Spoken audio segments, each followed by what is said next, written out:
तो अब केजरीवाल का नंबर इसलिए कहा जा रहा है, आपको बता दें केजरीवाल को ईडी का नोटिस जारी हो चुका है। 21 दिसंबर की वो तारीख है जब केजरीवाल को पेश होने के लिए कहा गया है, लेकिन इस पर आतिशी का कहना है कि हम इस तरह से डरने वाले नहीं हैं, हम डरेंगे नहीं।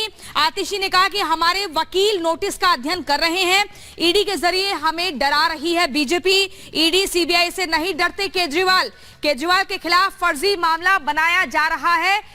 आतिशी का ही कहना है, आपको सुनवाते हैं क्या कुछ कहा। देखिए, ये बिल्कुल साफ है कि भारतीय जनता पार्टी को आम आदमी पार्टी से डर लगता है, अरविंद केजरीवाल और उनके मॉडल ऑफ गवर्नेंस से डर लगता है। इसीलिए एक के बाद एक आम आदमी पार्टी के नेताओं को जेल में डाल रही है। पहले सत्येंद्र जैन को गिरफ्तार कर लिया, मनीष सिसोदिया को गिरफ्तार कर लिया, संजय सिंह को गिरफ्तार कर लिया और अब अरविंद केजरीवाल को भी समन भेजा है। ये बिल्कुल साफ है कि भारतीय जनता पार्टी इसे डराने धमकाने के तरीके से उपयोग करती है। अगर आज सत्येंद्र जैन और मनीष सिसोदिया भारतीय जनता पार्टी में शामिल हो जाए ना, आज सारे केस उनके खिलाफ खत्म हो जाएंगे। जैसे अजीत पवार के केस खत्म हो गए, जैसे छगन भुजबल के केस खत्म हो गए, जैसे शुभेंदु अधिकारी के केस खत्म हो गए, जैसे हेमंत बिस्व शर्मा के केस खत्म हो गए। लेकिन मैं भारतीय जनता पार्टी को ये बता दूं कि हम उनकी ईडी सीबीआई की धमकियों से डरने वाले नहीं हैं। दिल्ली के सीएम अरविंद केजरीवाल को ईडी ने दूसरा समन भेजा है। ईडी ने केजरीवाल को पूछताछ के लिए 21 दिसंबर को बुलाया है। देखिए, कई सवाल हैं और बड़ा सवाल यह कि क्या केजरीवाल इस बार ईडी के सवालों का सामना करेंगे क्या? दरअसल अरविंद केजरीवाल इसके पहले ईडी के सवालों का सामना करने के लिए नहीं पहुंचे थे और हम लगातार आपको बता रहे हैं क्योंकि उनको विपन्या शिविर में जाना है 10 दिनों के लिए। तो अब सवाल यह है कि वो ईडी के सवालों का सामना करेंगे या फिर जो शिविर जो पहले से प्रस्तावित है उस शिविर में जाएंगे 10 दिनों के लिए।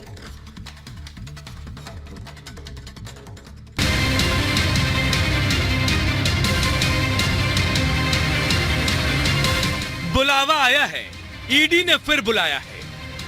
अगर अरविंद के पास जवाब है तो उनको जाकर के देना चाहिए। वो जिस तरह का व्यवहार दिखा रहे हैं वो सहयोगी नहीं लग रहा है। शराब घोटाले की जांच केजरीवाल तक आंच। अब आपको जेल जाने का मौका भी मिलेगा। हाँ, संविधान में आपको मुख्यमंत्री रहने का मौका नहीं मिलेगा।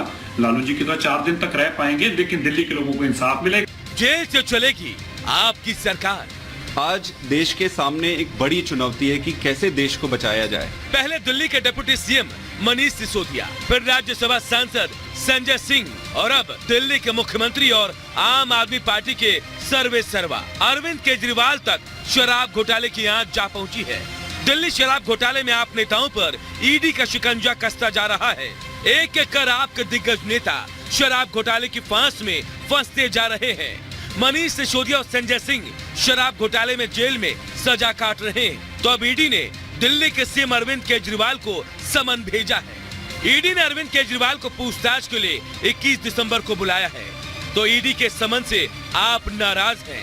आप नेता संदीप पाठक ने ईडी की नोटिस पर बीजेपी को घेरा है, पूरे केस को फर्जी बताया। संदीप पाठक कह रहे हैं कि बीजेपी सबसे ज्यादा आप और केजरीवाल से डरती है, तो सिरसा कह रहे हैं कि घोटाला किया है तो अब जेल तो जाना ही पड़ेगा। ये केस पूरी तरीके से फेक केस है, फर्जी केस है। इस केस पे कुछ भी नहीं रखा है।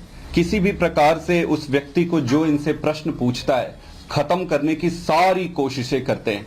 इस देश में नरेंद्र मोदी जी एक व्यक्ति से सबसे ज्यादा डरते हैं या उनसे नफरत करते हैं, वो है अरविंद केजरीवाल। अरविंद केजरीवाल जी से सबसे ज्यादा डरते हैं और अरविंद केजरीवाल जी की राजनीति से, उनके दिल्ली मॉडल से सबसे ज्यादा डरते हैं। अरविंद केजरीवाल जी को शराब घोटाले में 21 दिसंबर को ईडी ने सम्मन किया है। दिल्ली के लोगों को अब ये इंसाफ मिलेगा।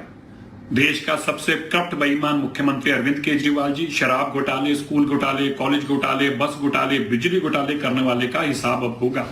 इससे पहले भी एक बार ईडी ने केजरीवाल को नोटिस भेजा था, लेकिन तब भी केजरीवाल ने पेश होने के लिए वक्त की मांग की थी। अब वो समय पूरा हो चुका है। सीएम केजरीवाल को पीएमएलए के तहत समन जारी किया गया है। ये दूसरी बार है जब केजरीवाल को ईडी ने समन भेजा है। इससे पहले 2 दिसंबर को नोटिस भेजा गया था, लेकिन अरविंद केजरीवाल ने नोटिस तो गैर कानूनी बताकर नोटिस वापस लेने की मांग की थी। इस पूरे मामले में सीबीआई भी केजरीवाल से पूछताछ कर चुकी है। 16 अप्रैल को सीबीआई ने सीएम अरविंद केजरीवाल से तकरीबन 9 घंटे तक पूछताछ की थी। तो देखिए, वो तो एक जांच चल रही है और मुझे लगता है कि अगर अरविंद के पास जवाब है तो उनको जाकर के देना चाहिए।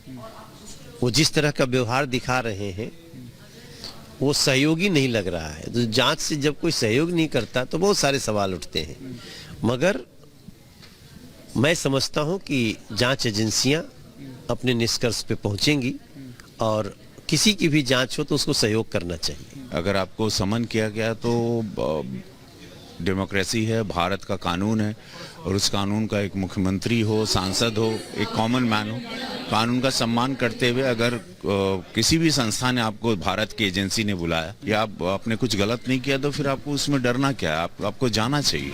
दिल्ली शराब घोटाले में केजरीवाल को नोटिस मिलने से सियासी संग्राम छिड़ने वाला है। आपके नेता और केजरीवाल खुद के गिरफ्तारी की आशंका जता चुके हैं। ऐसे में देखने वाली बात ये होगी कि शराब घोटाले में अरविंद केजरीवाल से पूछताछ में क्या कुछ खुलासे होते हैं और क्या अरविंद केजरीवाल भी शराब घोटाले में गिरफ्तार होंगे। Bureau report, Republic Bharat.